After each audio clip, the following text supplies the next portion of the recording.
Today we're getting into section 6.2, and we're going to be talking about water and diffusion. How many people like water? Me. I used to hate water when I was, not like bathing. I used to hate like drinking water when I was younger. I didn't find it taste good. I'd rather drink Kool-Aid. Maybe that's why I'm like hyper. I don't know. But anyhow, today we're going to talk about water, and we're going to talk about diffusion. Inside this section, first we are going to talk about why water is important. Because obviously we know that water is important. We're going to talk about why it's important.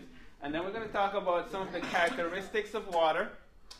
Then we're going to talk about a third type of bond. What were the first two types of bonds? Covalent and ionic. Now today we're going to talk about the hydrogen bonds. And then lastly we are going to talk about the process of diffusion. Are you guys ready? So let's talk about why water is important. We're going to talk about the importance of water.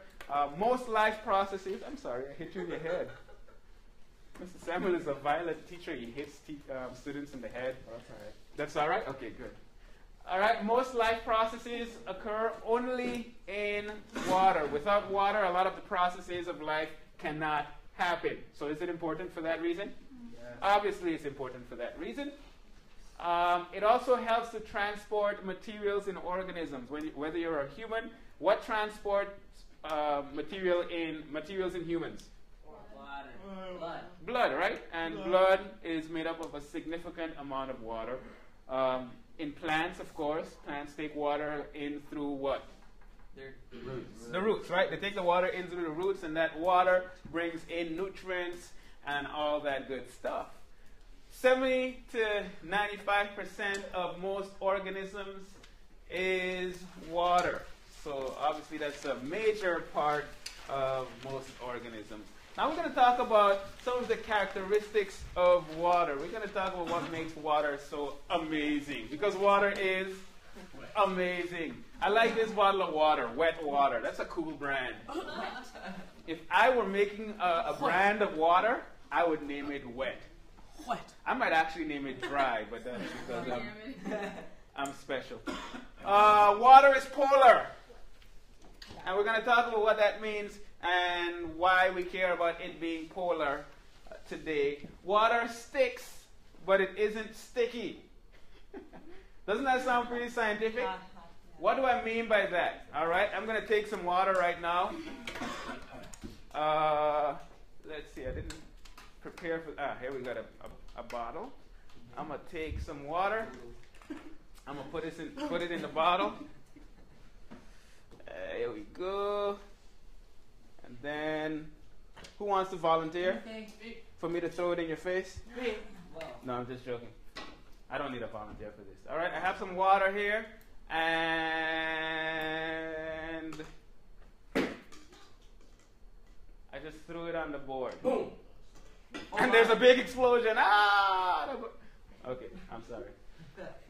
I have water and it's on the board. Okay, but now I'm going to take this napkin and I'm going to throw it on the board. And the napkin didn't stick. Oh, my worker is upset because she cleans the board. Yeah, that'd be... I'm going to take a pen. Nothing happens when I throw that on the board. Into the water. What about the mat? What, the mat? No, we don't do those type of experiments in this class. All right, I'm going to throw this on the board and we're going to see what's going to happen. This one is going to be amazing. Are you ready? It's going to bounce. Oh, it sticks. You guys were really waiting for something to happen, huh? None of that. None of those things stick on the board. Throw myself on the board, you said? And see if I stick. Let's try that. That's a very good idea. You guys are very creative because we never know what's going to happen. Are you guys ready for me to throw myself on the board? Oh, yeah. All right. Guys, this is scientific experiments that we're doing here. It has to be really hard. Okay, because I have to get a good grip. All right. Break your face. Then I need to have a running start. Oh, yeah. Oh, now you're clearing the way, huh? All right, let's go. And we're going to see what happens as I run into the board, because I'm pretty sure I will stick. Can you move your legs so that I don't trip and fall and hurt myself? Okay, let's go. You're interrupting my experiment. I want to see what's going to happen as I jump into the board. Why? Because opposites attract. Say that again? Would it work if you were white because opposites attract? So it's just going to repel you. So because I'm black and the board is black, it's going to repel. Yeah. But if I'm white, let's use a white person. Come on. Use your lips. You first. Suction to the ball. Okay, guys, come on. This is a scientific experiment. Oh, yeah, let me put down my phone. All right. Before something Let's go. bad happens. Okay, let's go. You guys ready? Countdown.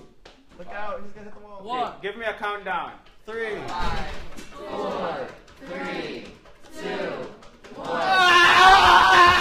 fast enough. One fast enough. Come on. I got to try harder, right? No, I'm good. No. You do it. All right. All right. Darkway is going to try. Wait, no, but you're black. So what? Don't worry about Okay, we'll try it. Hey.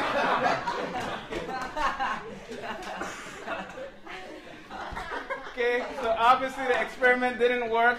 I didn't stick to the board. Thank you. I appreciate you looking out for me now. After suggesting I run through the board. Don't do it after the fact. Thanks.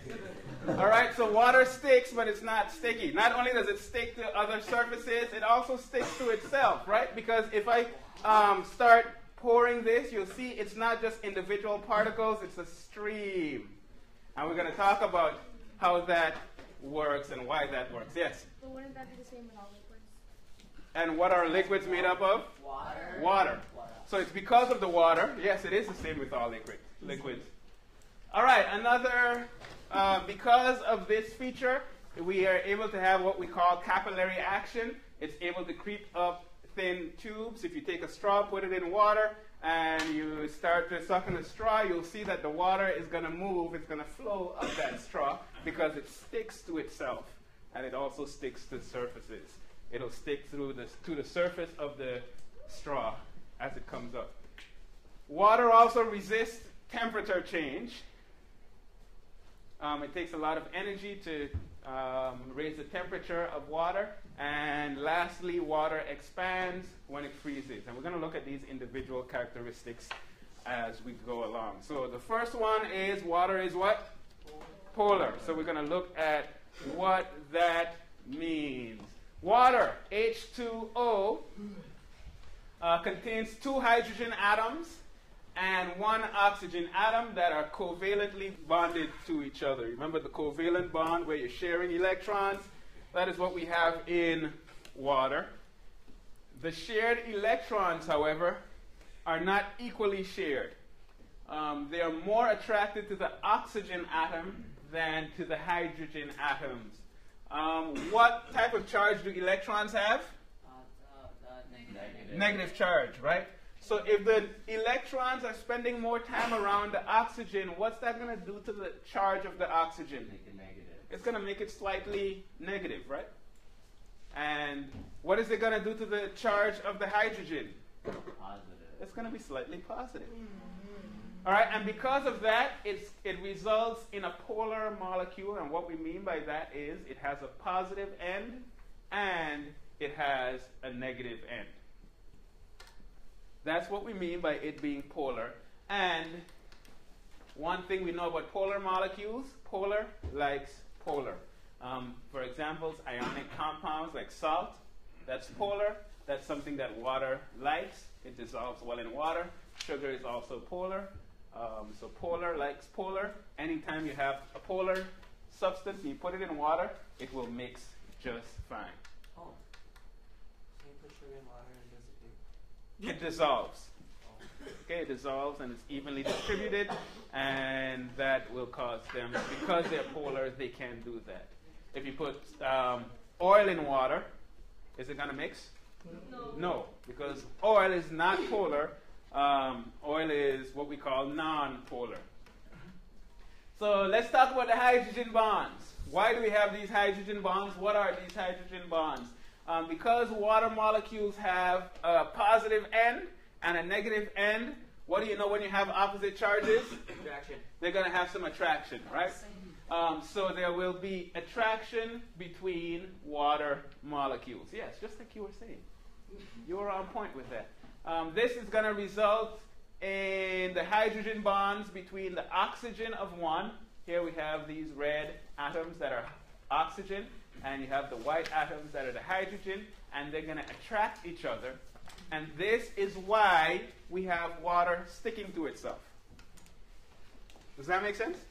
You have these oppositely charged atoms in this molecule, in these molecules, and that's going to cause them to be attracted to each other.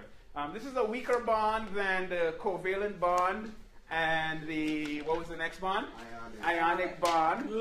But it's still considered to be a bond. A weak bond, but it's still a bond, and it's why the water flows and doesn't act as individual particles. So that's characteristic number one. Another characteristic we said is that water is resistant to temperature change. And by that we mean it takes a lot of energy to increase its temperature. If you want to increase the temperature of water, what do we have to do to it? You boil it, right? You heat it up. It takes energy. You have to turn on your stove and apply a good amount of energy in order for that water to increase in temperature. Not only that, it loses a lot of heat when it cools. So it takes a lot of heat to make it warmer, to increase the temperature. And when it cools down, it loses a lot of heat. And it allows for maintaining a steady environment. For example, in your cells, do you want the temperature inside your body to have to increase significantly for things to happen? Is that something you'd want? No, right? That can lead to some problems, and you don't want that. So by having water, it allows for maintaining a steady temperature. Next, let's talk about the fact that it expands when it freezes. It expands when it freezes. Ice floats. Okay, in the winter, and you look out on the lake. What happens to the lake? It freezes over, right? Now, does it freeze from the bottom or at the top more? At the top, right? So you can go on, you can have thin ice, you go out there and you jump up and down, yeah, because you're being stupid and you want something exciting to happen, blah, blah, blah, and then what happens? You catch. It breaks and you go down, and beneath that ice is water. So because ice is less dense than water, what that does is it causes it to raise to the top. What would happen to Lake Michigan if ice was more dense than water? What would happen? The what? It would leak from. It would. It would what? It would. Okay. What would happen in the winter? It would freeze. Okay, so the ice sinks, and the water is at the top. Okay. Now, what's the problem with that? If the ice is all the way at the bottom, The life can't live in there. well, the life could live at the top. But it'll be too cold. Okay, but now think about this. Let's think about this, though. Let's think about this. Let's say it freezes over in the winter, A lot of and that's all the way to the bottom. Then it comes spring and summer. Where is it going to start getting warmer first? The top. At the top, right? And it might take much longer for the bottom to thaw out, right? And if it never gets to where the bottom thaws out, then you just have ice from the bottom. That ice can continue growing and growing as winters come and winters go until the entire thing freezes over. And what happens to the fish and all that good stuff? They leave. I mean, they die. They die, right? If they die, that's not good because, of course, life depends on life, and that could have some serious effects.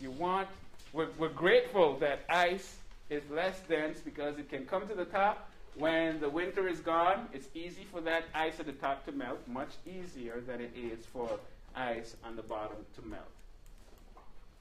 All right, let's talk about something we call Brownian motion.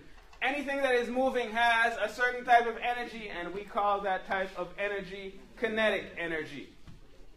Kinetic energy, anything that's moving, it has kinetic energy.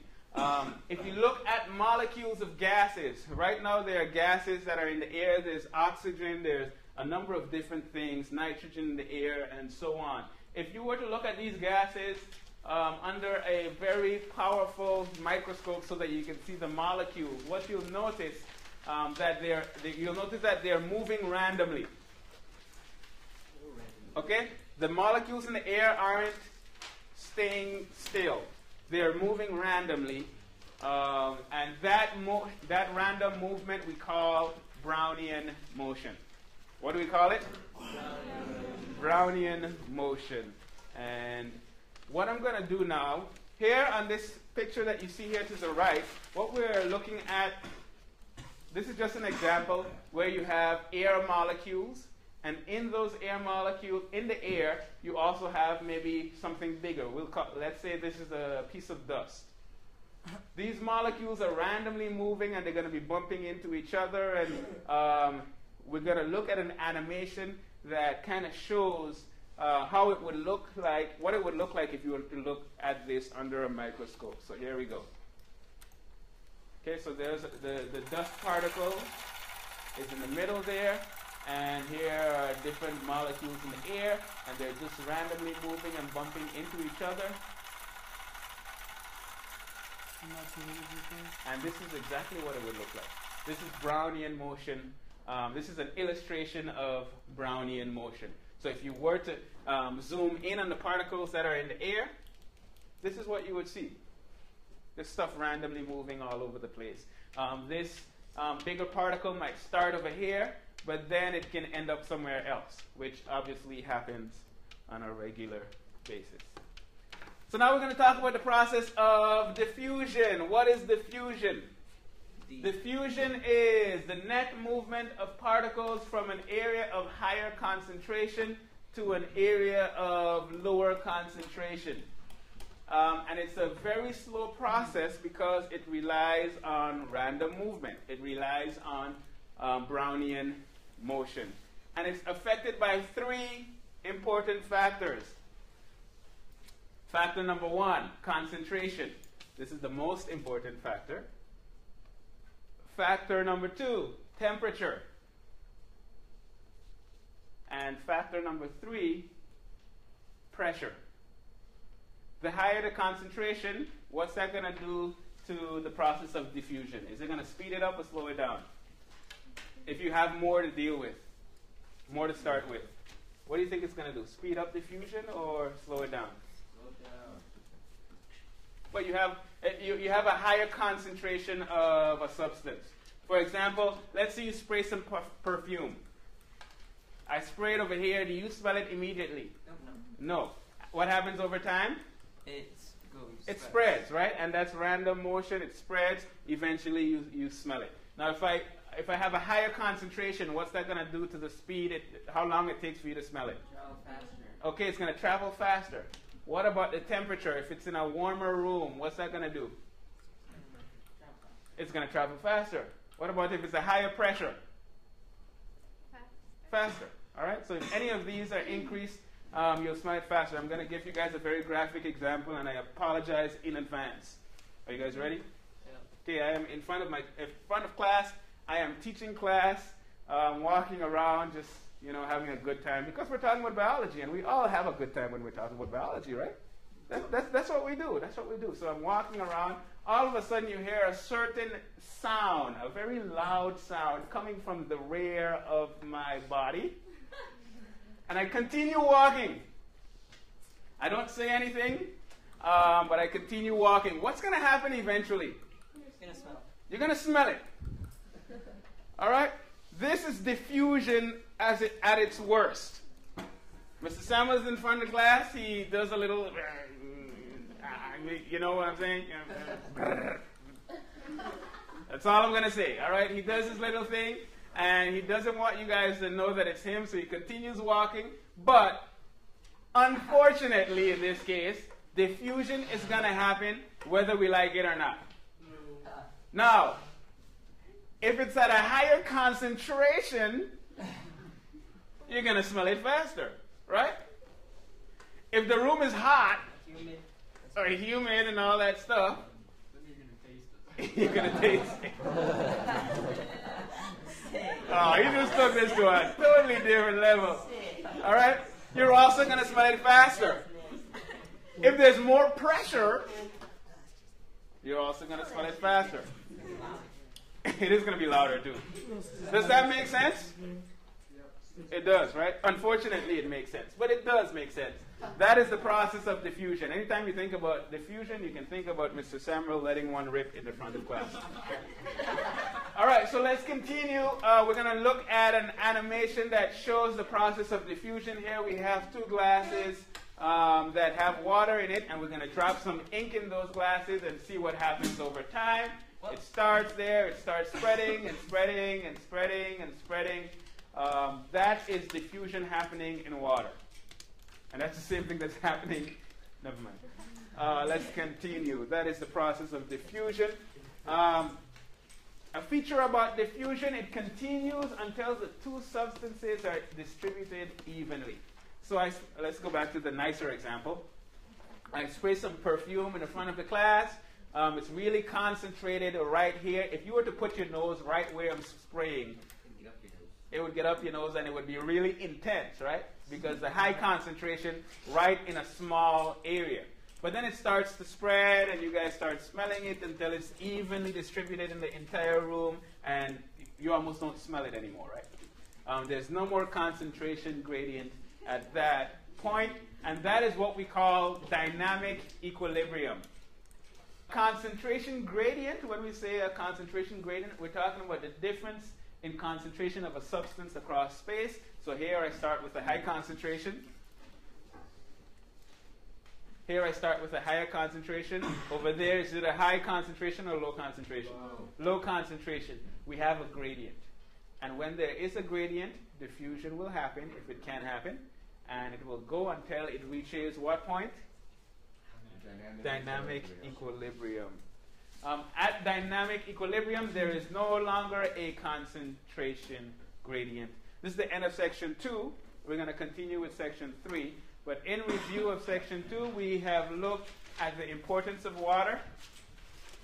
We've looked at some of the characteristics of water. What are the characteristics of water? Let's see if you remember them. Number 1, water is polar. Water is what? Polar. Number 2? It sticks, but it's not sticky. And we spoke about the hydrogen bonds and all that kind of stuff. Number 3, water resists what? Temperature what? Change. Temperature change. And what's the 4th one? It freezes. Yes, when it freezes, what happens to it? Expands. It expands, and that is why ice floats and all that good stuff. We looked at a 3rd type of bond, hydrogen bonds, and then we looked at the process of diffusion.